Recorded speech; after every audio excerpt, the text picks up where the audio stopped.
Okey, selamat pagi semua pelajar.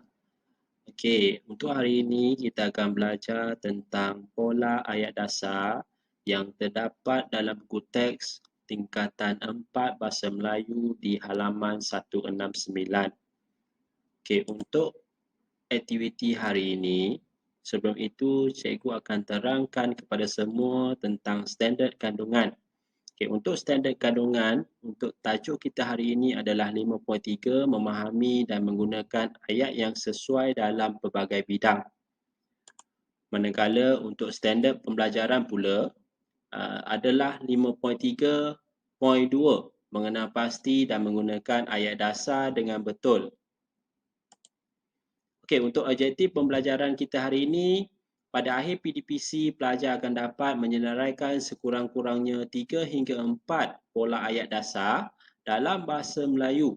Dan objektif yang kedua adalah pelajar akan dapat membina sekurang-kurangnya satu contoh ayat bagi setiap jenis pola ayat dengan menggunakan bahasa yang gramatis.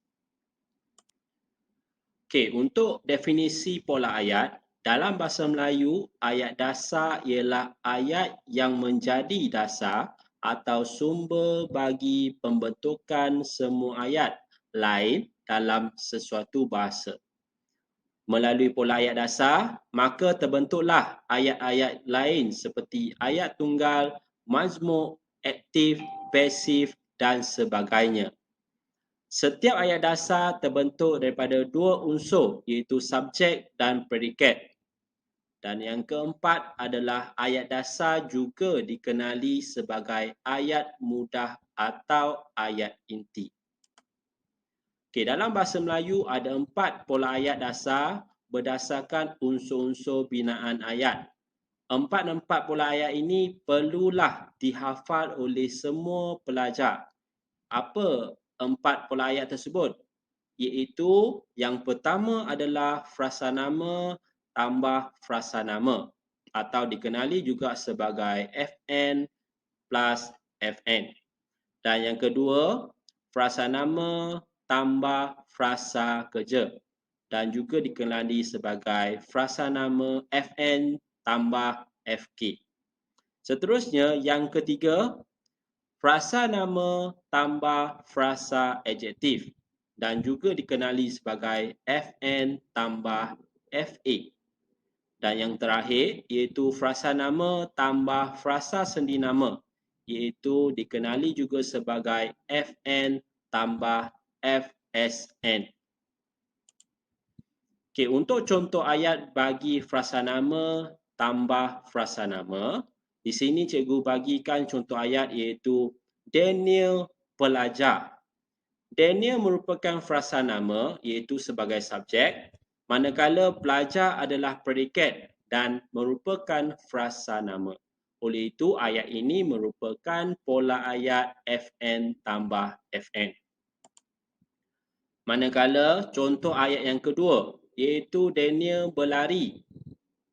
Daniel adalah subjek dan merupakan frasa nama, manakala untuk predikat adalah perkataan berlari yang merupakan perbuatan, oleh itu berlari adalah frasa kerja.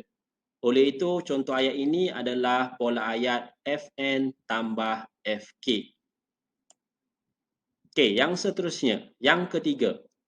Yang ketiga contohnya adalah Daniel tinggi.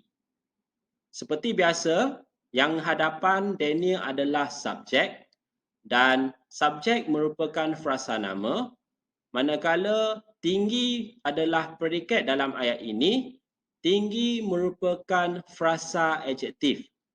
Oleh itu, ayat Daniel tinggi merupakan pola ayat frasa nama tambah frasa adjektif. Seterusnya yang keempat, rumah Daniel di tepi sungai. Okey, untuk ayat nombor 4 ini, rumah Daniel merupakan subjek dalam ayat ini dan merupakan frasa nama kerana Daniel adalah kata nama. Manakala di tepi sungai adalah predikat. Okey, dan di itu adalah kata sendi. Oleh itu, predikat dalam ayat ini adalah frasa sendi nama. Oleh itu, ayat ini adalah frasa nama tambah frasa sendi nama. Okey, untuk rumusan kelas kita hari ini, cikgu harap semua dapat ingat dan hafal keempat-empat pola ayat ini, iaitu Fn tambah Fn, Fn tambah Fk, Fn tambah Fa dan Fn tambah Fsn. Itu saja daripada cikgu. Terima kasih. Sekian daripada Cikgu Wi. Bye-bye semua.